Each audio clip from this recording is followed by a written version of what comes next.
இந்த நிகழ்ச்சி மூலமாக உங்களை சந்திக்கிறது எனக்கு ரொம்ப சந்தோஷமாக இருக்குது. அநேகரை நேரில் சந்திக்கிறதற்கும் பேசுகிறதற்கும் ஒரு வாய்ப்பு கிடைக்குது. கர்த்தருடைய பிள்ளைகளாகிய உங்களிடத்துல பேசும்போது ரொம்பவே மகிழ்ச்சியாக இருக்குது. நிறைய பேர் எவ்வளோ ஃபோக்கஸ்டாக இருக்கீங்க, கர்த்தர் எவ்வளோ அழகான தரிசனம் உங்களுக்கு கொடுத்துருக்கிறாரு, நீங்கள் அதை எவ்வளோ அழகாக நிறைவேற்றி கொண்டு இருக்கீங்கன்னு பார்க்கும்போது ரொம்ப சந்தோஷமாக இருக்குது. ஆண்டவர் என்ன உங்கள் கையில் கொடுத்துருக்காரோ அதை நல்லா செய்யுங்க, உற்சாகமாக செய்யுங்க, அடைஞ்சிடாதீங்க. நீங்கள் ரொம்ப விசேஷித்தமானவங்க, நீங்கள் ரொம்ப அழகானவங்க, அப்படி தான் ஆண்டவர் பார்க்குறாரு. உங்களை ஒரு நாளும் குறைவாகவே யோசிக்காதீங்க, சரியா? இன்றைக்கு வருடத்தின் கடைசி நாட்களில் நம்ம வந்து நிற்கிறோம். ஸோ இன்றைக்கி நான் என்ன யோசித்தேன் அப்படின்னு சொன்னால், a time of thanksgiving எடுத்துக்கிட்டா, a time to be in the presence of God எடுத்துக்கிட்டா எவ்வளோ நல்லாயிருக்கும். ஒவ்வொரு வருடமும் இதை நானும் செய்கிறது வழக்கம். ஸோ அதனால் அந்த காரியத்தை உங்களுக்கும் நான் சொல்லிக் கொடுக்கலாம் அப்படின்னு சொல்லி யோசித்தேன். வருடம் முழுவதுமாக நம்ம ஒரு என்ஜின் மாதிரி நம்ம வந்து we just run throughout the whole year. நம்ம குழந்தைகள் பார்த்துக்கொள்ளணும், கணவரை பார்த்துக்கொள்ளணும், இன்லாஸ் இருந்தாங்கன்னா அவங்கள பார்த்துக்கணும். இதுக்கு மேலே நம்ம வேலைக்கு போகிறவங்களாக இருந்தால் அந்த சுமை வேறு. ஒருவேளை அங்கே டீச்சராக இருந்தீங்கன்னா அங்கே இன்னும் ஒரு 40-50 பிள்ளைகளை பார்க்க வேண்டும், அங்கே இருக்கிற அழுத்தங்கள். இப்படி வந்து நம்ம இருக்கும்போது நம்ம இந்த புதிய வருடத்துக்கு ஆயத்தம் பண்ணும் விதமாக ஒரு டைம் ஆஃப் கண்டிப்பாக உங்கள் கணவரிடத்துலையும் உங்கள் பிள்ளைகளிடத்துல எல்லாத்தையும் சொல்லிவிட்டு ஒரு 1 டே எடுத்துகிட்டு மேபி உங்கள் வீட்லேயே ஒரு அறையில் நீங்கள் பூட்டி கொள்ளலாம். இல்லை ஒருவேளை வசதி வாய்ப்புகள் இருக்குமானால் வெளியே ஏதாவது ஒரு சபையில் இருக்கிற ஒரு அறையிலையோ இல்லை ஏதோ ஒரு உங்கள் வீட்டு பக்கத்தில் இருக்கிற சபையிலையோ போய் எங்கே ஒரு அமைதியான இடம் இருக்குமோ அந்த இடத்துல போயிட்டு நீங்கள் சில காரியங்களை செய்யலாம் ஆண்டவருடைய பிரசன்னத்தில். முதலாவது ஆண்டவரோட பிரசன்னத்தில் நம்ம போய் செய்ய வேண்டியது நன்றி பலிகளை செலுத்துகிறது.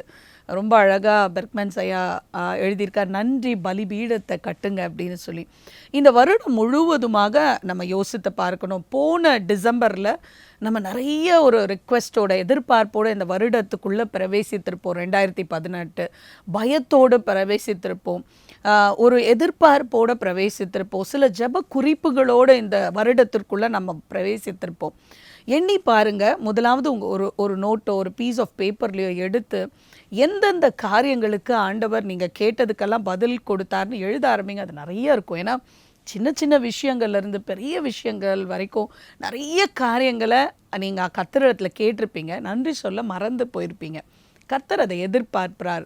நன்றி பலிகளை அவர் எதிர்பார்க்கிறார், அதில் பிரியமாக இருக்கிறார். அது ஒரு நல்ல ஒரு தூப வர்க்கத்தை போல கர்த்தருடைய சமூகத்தில் அது சென்று சேருகிறது. 10 குஷ்டரோகிகள் இருந்தாங்க. அதில் ஒரு குஷ்டரோகி தான் நன்றி பலியை செலுத்தும் போது நன்றின்னு சொல்கிறது திரும்பி வரும்போது ஏசப்பாவோட இருதயம் ரொம்ப பூரித்தது. மிச்சம் 9 பேர் எங்கே அப்படின்னு சொல்லி கேட்டார். நிறைய நேரம் ஆண்டவர் இடத்துலேருந்து நம்ம நிறைய ஜெப குறிப்புகளை வைக்கிறோம், அவரும் நமக்கு பதில் கொடுக்கிறார், ஆனால் நன்றி சொல்ல நம்ம மறந்துடுறோம். So this is a time. So take time for a time to thank God. Let it be a time of thanksgiving. நல்ல ஆண்டவருக்கு நன்றி செலுத்துங்க. அதுக்கப்புறம் நன்றி செலுத்தினதுக்கப்புறம் ஒரு டைம் ஆஃப் இவாலுவேஷன், அது ரொம்ப ரொம்ப முக்கியம். அதாவது உங்களையே சோதித்து அறிகிற ஒரு நேரம். இந்த வருடம் முழுவதுமாக உங்கள் வாழ்க்கை எப்படி இருக்குது? மேபி உங்களுக்குன்னு ஒரு கோல் வச்சுருப்பீங்கன்னா அந்த கோலில் எவ்வளோ தூரம் வந்திருக்கிறீங்க? உங்கள் ஆவிக்குரிய வாழ்க்கை எப்படி இருக்குது? ஆண்டவரோட டைம் ஸ்பெண்ட் பண்ண முடிஞ்சுதா? இல்லை உங்கள் வேலை பலு அந்த நேரத்தெல்லாம் திருடிருச்சா? ஒரு 24 மணி நேரத்தில் ஒரு அரை மணி நேரம் 1 மணி நேரம் கூட ஆண்டவருக்கு நம்மளால் கொடுக்க முடியலன்னா நம்ம ஆண்டவரோட சித்தத்தை செய்யவே முடியாது. அவரிடத்துல பேச முடியல, அவர் சொல்லுகிறத கேட்கிறதற்கு எனக்கு நேரம் இல்லை அப்படின்னு சொன்னால் என்னால் மற்ற காரியங்களை அவர் என்ன நினைக்கிறாரோ அது எனக்கு தெரியலைன்னும் போது அதை எப்படி நான் வந்து எக்ஸிக்யூட் பண்ண முடியாது. ஸோ அதனால் ஜஸ்ட் இவாலுவேட் யுவர் செல்ஃப். எந்த இடத்துல தவறி இருக்கிறோம், எந்த இடத்துல வந்து நம்ம பொறுப்புகளை சரியாக நிறைவேற்றாமல் இருந்திருக்கிறோம். ஒருவேளை மனைவியாக, ஒரு ஒரு ஒரு மருமகளாக, இல்லை வந்து ஒரு பிள்ளையாக, மகளாக, நம்ம எந்த இடத்துல இல்லை ஒரு நம்மளோட வேலை பார்க்குற இடத்துல நம்மளோட பணிகளை சரியாக நிறைவேற்றி இருக்கிறோமா? ஒருவேளை அங்கே ஏதாவது குறைவுகள் இருக்கா? தேவ கட்டளைகளுக்கு எங்கே நம்ம தவறி இருக்கிறோம்? ஒருவேளை 2018 எடுத்த போட்ட லட்சியங்கள், நம்ம கோல் செட் பண்ணதில் என்னெல்லாம் நம்மளை நிறைவேற்றாமல் இருக்கிறோம்? ஏன் முடியலை நம்மளால்? ஏன் இதெல்லாம் செய்ய முடியாமல் போச்சு? ஏன் தவறினோம்? இதில் எந்த இடத்துல நம்மளால் ஆண்டவருடைய கட்டளைகளை கீழ்ப்படிய முடியலை? இப்படி பல காரியங்கள். உறவுகள் எப்படி இருக்கிறது, உங்களுக்கும் உங்கள் கணவருக்குமான உறவு, உங்களுக்கும் உங்கள் குடும்பத்திற்குமான உறவு, உங்கள் குழந்தைகளோட உறவு, உங்களுடைய தோழிகள் அவங்கெல்லாம் எப்படி இருக்காங்க, அவங்களோட ரிலேஷன்ஷிப், யாரெல்லாம் மறந்துருக்கீங்க.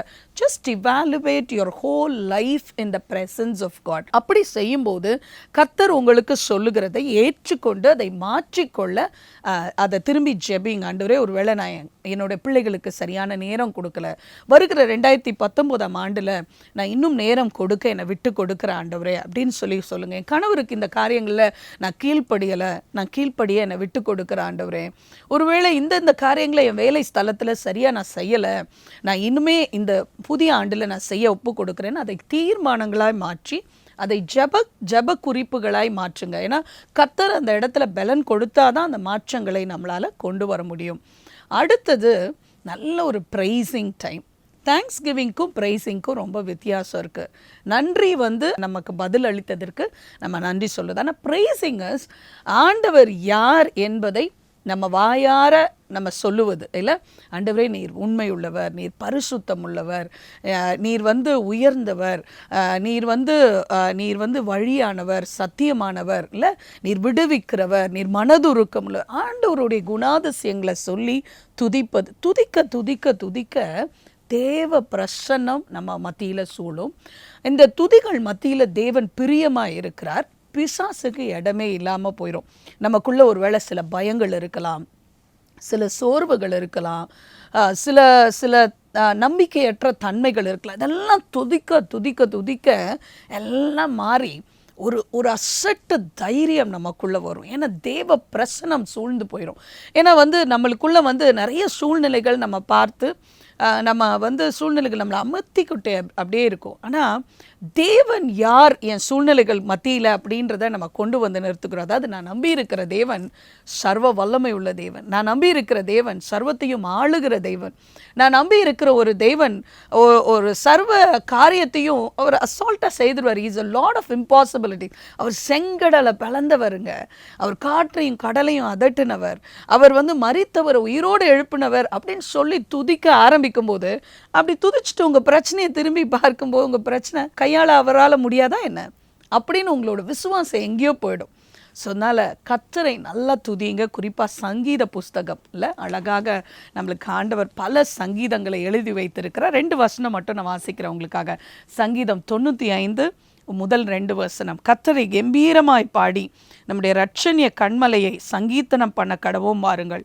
துதித்தலுடனே அவர் சந்நிதிக்கு முன்பாக சங்கீதங்களால் அவரை ஆர்ப்பரித்து பாடக்கடவும். பாருங்க, சங்கீதம், நிறைய சங்கீதம், ஒரு 4-5 சங்கீதத்தை எடுத்து வாசித்து வாசித்து சங்கீதக்காரனோட மோசையோட சேர்ந்து நம்ம ஆண்டவரே, நீங்கள் ஆமாம் ஆண்டவரே, நீர் பெரியவர், நீங்கள் பராக்கிரமம் செய்கிறவர், நீர் விடுவிக்கிறவர், நீர் உதவி செய்கிறவர், நீர் கண்மலை, நீர் கோட்டைன்னு சொல்லி இதை சொல்லி சொல்லி கர்த்தர் எத்தனை பெரியவர் என்பதை நீங்கள் துதித்து முடிக்கும் போது உங்களுக்குள்ள ஒரு பெரிய பலன் வருகிறதற்கு அது ஏதுவாக இருக்கும். கடைசியில் உங்களோட ரிக்வெஸ்ட் 2019 நீங்கள் என்னெல்லாம் செய்ய நினைக்கிறீங்க, உங்கள் வாஞ்சை என்னெல்லாம் கர்த்தர் உங்களுக்கு செய்யணும்னு நினைக்கிறீங்க, கர்த்தர் என்ன உங்களுக்காக வைத்திருக்கிறார், எல்லாவற்றையும் கேட்டு அதுக்காக ஜெபிக்க ஆரம்பிங்க.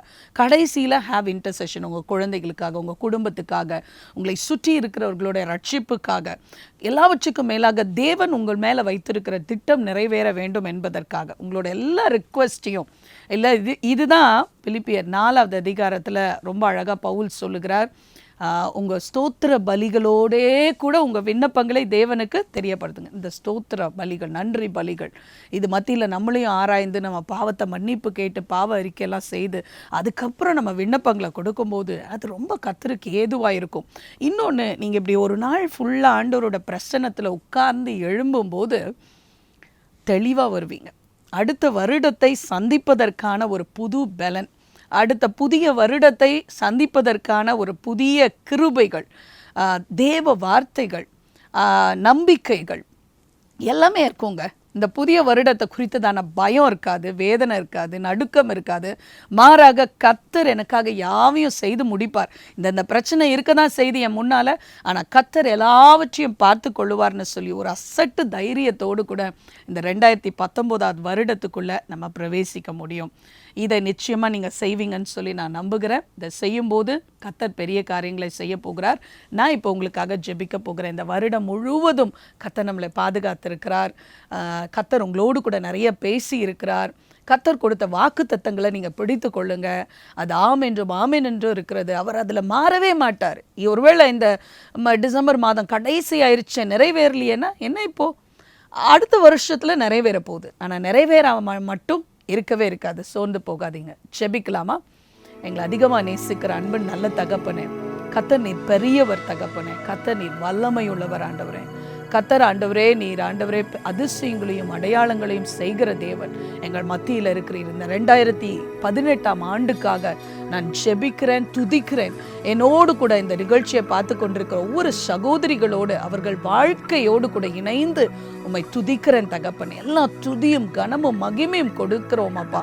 எங்களோடு கூட நடந்தீரே, எங்களை பலப்படுத்தினீரே, எங்களை கால்களை உறுதிப்படுத்தினீரே, நாங்கள் விழாதபடிக்கு நாங்கள் சறுக்கும் போது அப்பா எங்களை ஏந்தினீரே, தப்புவித்தீரே, எங்களை சுமந்தீரே, நடக்க முடியாத நாட்களில் எங்களை சுமந்து கொண்டு போனீரே, எங்கள் கண்ணீரை கண்டீரே அப்பா, எங்கள் கண்ணீரை துடைத்தீரே அப்பா, எங்கள் துக்கத்தை சந்தோஷமாக மாற்றினீரே, ஒவ்வொரு ஜெபத்துக்கும் எங்களுக்கு பதில் கொடுத்தீரே, எங்கள் தேவைகளெல்லாம் சந்தித்தீரே. நன்றி தகப்பனே, நன்றி ஆண்டவரே, நன்றி அப்பா. ஆண்டவரே, எங்களை ஒவ்வொருவருக்கும் நீர் போதுமானவராய் இருந்தீரே.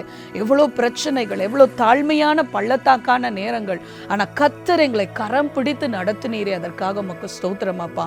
தொடர்ந்து ராஜா இந்த புதிய வருடத்துக்குள்ளாக நாங்கள் ஆண்டவரே நாங்கள் போகும் முன்பாக எங்களை விட்டு கொடுக்குறோம், எங்கள் சகோதரிகளை விட்டு கொடுக்குறோம். நிகழ்ச்சியை பார்க்குற ஒருவருக்காக ஜெபிக்கிறேன். அவங்களை இந்த புதிய ஆண்டுக்காக ஆயத்தப்படுத்துங்க தகப்பனே. இந்த புதிய ஆண்டில் வருகிற எந்த பிரச்சனையும் எந்த சவால்களை எதிர்கொள்ளத்தக்கதாக அவருடைய இருதயத்தை அப்பா ஆண்டவரே நீர் ஆண்டவரே பலப்படுத்தும். அவர்களுக்கு தைரியத்தின் ஆவியினால நிரப்புங்க தகப்பனே. உங்களுடைய வல்லமையினால நிரப்புங்க. உங்களுடைய கிருபை அவர்களை தாங்கும்படி ஜெபிக்கிறோம்.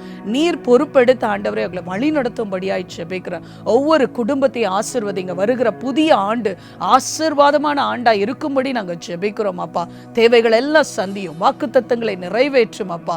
எல்லா ஆண்டவரை சாபங்கள் மாறி புதிய வருடம் ஆசீர்வாதத்தின் வருடமாக இருக்கும்படி ஜெபிக்கிறோம். மீட்பர் மூலமாய் ஜெபம் கேட்கிறோம் நல்ல பிதாவே, ஆமென். இன்றைக்கு நீங்கள் கேட்ட சத்தியம் உங்களுக்கு ரொம்ப பிரயோஜனமாக இருந்திருக்கும்னு நினைக்கிறேன். கண்டிப்பாக ஒரு time with the presence of God அதை எடுக்க மறந்துடாதீங்க.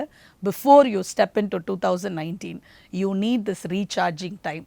ஸோ அதனால் ஆண்டோட பிரசன்ஸில் போய் உட்காந்து உங்களை ஆராய்ந்து நன்றி பலிகளை செலுத்தி ஸ்தோத்திர பலிகளை செலுத்தி ஆண்டவருக்கு உங்கள் விண்ணப்பங்களை எல்லாம் அவர்கிட்ட கொடுத்துட்டு தைரியமாக 2019 ஸ்டெப் இன் பண்ணுங்கள்.